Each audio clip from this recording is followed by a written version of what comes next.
Good evening, everyone. Welcome to the channel. Before I begin, here are my disclaimers. Today I am going to give you an update about Under Armour Inc. quarterly report. Under Armour offers a wide range of products and services to cater to various needs of its customers. At the core of its business are performance apparel, footwear, and accessories for men, women, and youth. These include compression, fitted, and loose-fit clothing types, as well as footwear products for running, training, basketball, cleated sports, recovery, and outdoor applications. In addition to these physical products, Under Armour also engages in digital business activities such as brand licensing, digital subscription, advertising, and other related services. The company sells its products through various channels including wholesale, direct-to-consumer sales, and e-commerce websites. Its products are available under several brands, including under ARMOUR, HETGER, COLDGER, HOVR, UA, Protect This House, I Will, ARMOUR Fleece, and ARMOUR Bra. Under Armour's distribution network is extensive, covering the United States, Canada, Europe, the Middle East, Africa, the Asia-Pacific, and Latin America. The company operates mono-branded retail stores, brand and factory house stores, and e-commerce websites to reach its customers directly. Its products are also available through various retailers, including national and regional sporting goods chains, independent and specialty retailers, department store chains, and institutional athletic departments. The Under Armour Inc. stock price has remained relatively stagnant over the past year, with minimal fluctuations in its value. Several factors have contributed to this stability. One reason is the company's consistent revenue growth, which has averaged around 10% annually for the past 5 years. This steady increase in sales has helped maintain investor confidence and reduced pressure on the stock price. Another factor is Under Armour's strategic shift towards digital transformation, which has enabled the company to better compete with its larger rivals. The introduction of new technologies such as wearable devices and smart apparel has also contributed to this stability. Additionally, Under Armour's efforts to expand its presence in emerging markets have helped mitigate any potential losses from declining sales in traditional markets. Furthermore, the company's focus on sustainability and social responsibility initiatives has resonated with investors, who view these efforts as a positive sign for long-term growth. The absence of significant disruptions or scandals has also contributed to the stability of the stock price. Overall, Under Armour's consistent performance, strategic investments, and commitment to sustainability have all played a role in maintaining its stable stock price over the past year. Under Armour Inc. maintains a market capitalization of $3 billion, broadly in line with the industry peer group. Under Armour Inc. trades at a higher price-to-book ratio of 2.24 times relative within the industry. While the stock does not screen as absolutely cheap, mixed valuation signals relative to industry peers prevent a definitive conclusion. With the broader industry trading at lower valuation levels, this may reflect transitional pricing dynamics rather than clear mispricing, warranting further analysis of earnings quality, growth sustainability, and balance sheet strength. The leverage on the balance sheet appears elevated, with liabilities of 56% of total assets. This raises some concern, and we should examine the industry and nature of the business to determine whether they justify the elevated leverage. Average liabilities have declined over the past 5 years, indicating improving balance sheet discipline and reduced financial risk. Shareholder equity has grown consistently, but operating income growth is weak or inconsistent. Equity expansion may be driven by financing activities rather than core business profitability.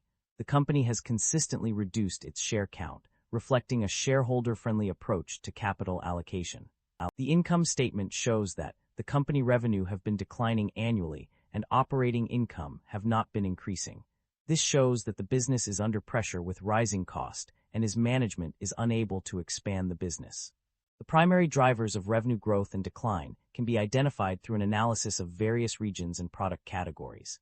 In terms of revenue growth, the EMEA region has been a significant contributor, with a 6% increase in revenue for the 3 months ended December 31, 2025, and a 9.2% increase for the 9 months ended December 31, 2025. This growth can be attributed to increases in wholesale, direct-to-consumer, and license revenues. In contrast, the North America region has experienced a decline in revenue, with a minus 10.3% decrease for the 3 months ended December 31, 2025, and a minus 8.2% decline for the 9 months ended December 31, 2025. This decline can be attributed to lower net revenues, higher product input costs, and higher selling and distribution expenses. Global trade environment changes, inflationary pressures, and fluctuations in foreign currency exchange rates have also had a negative impact on revenue. Additionally, decreases in consumer demand across wholesale and direct-to-consumer channels in North America and Asia-Pacific regions have contributed to the decline in revenue. The financial performance of a company underwent significant changes between 2024 and 2025. Net income decreased substantially from $1,234 to -$430,827, indicating a decline of $431,961. This decrease was not limited to the year-end results, as net income also dropped by $63,076 from March 31, 2025 to December 31, 2025. The profit margins of the company also suffered during this period. The gross profit margin decreased from 47.3% in 2024 to 44.2% in 2025, while the operating loss margin increased from -0.9% to -12%. These changes were likely due to a significant increase in operating expenses and a decrease in revenue. Several factors contributed to these negative changes. The company's valuation allowances on U.S. federal deferred tax assets led to a decrease in net income. Additionally, the litigation reserve expense related to insurance carrier litigation had a substantial impact. Furthermore, general economic or market conditions, increased competition, and fluctuations in raw material and commodity costs also played a role in the decline of the company's financial performance. The company's financial performance indicates a strong ability to generate cash from its core operations. A key indicator of this is the positive operating cash flow, which measures the amount of cash generated by the company's daily business activities. In 2025, the company reported net cash provided by operating activities of $257,079, demonstrating a significant increase in its capacity to produce cash from its core operations.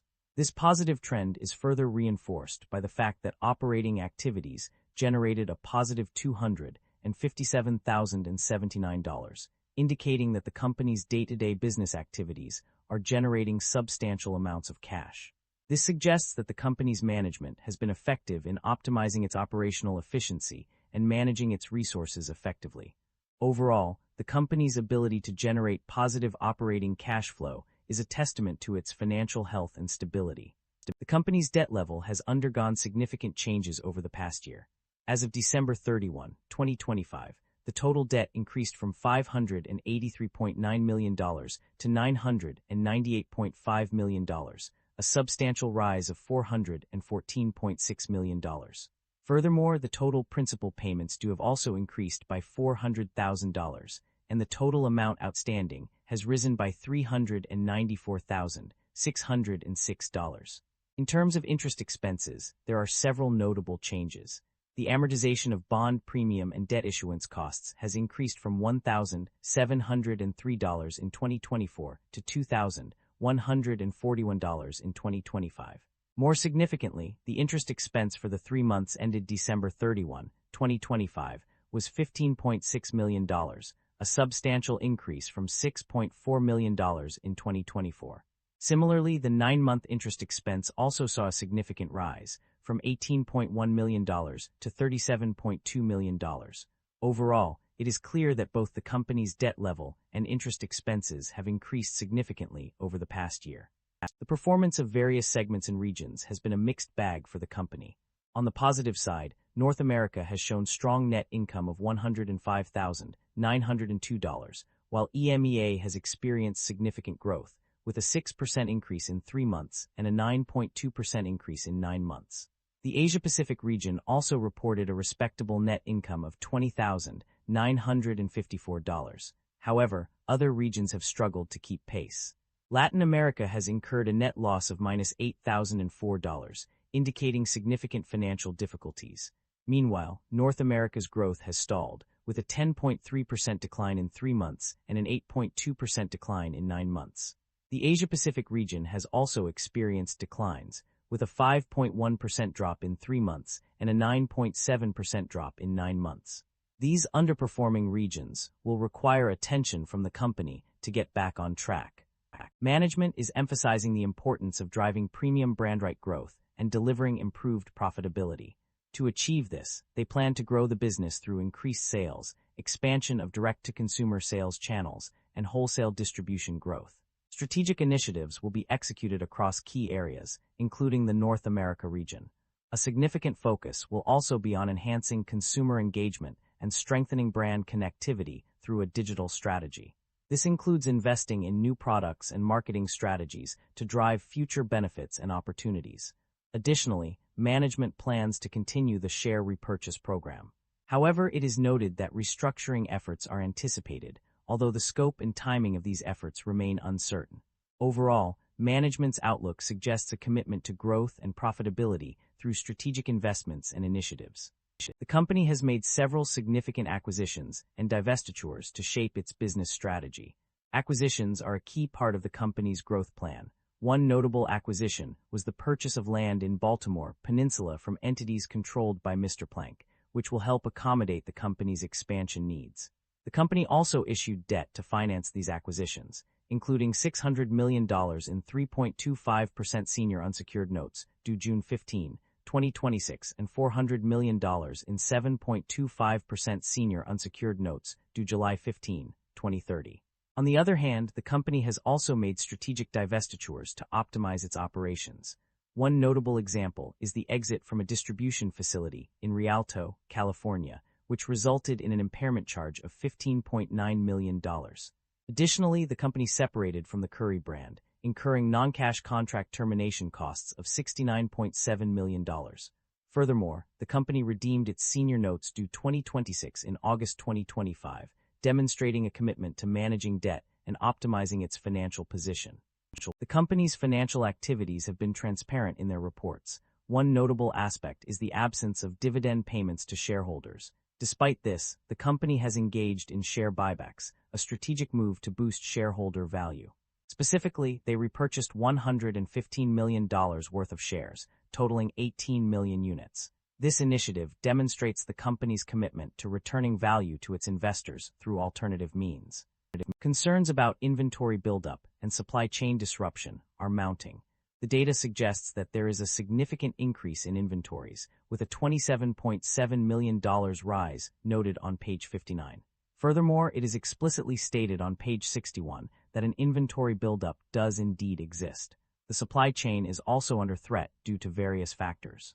Changes in global trade policy and the imposition of new tariffs are causing concerns, as highlighted on page 48.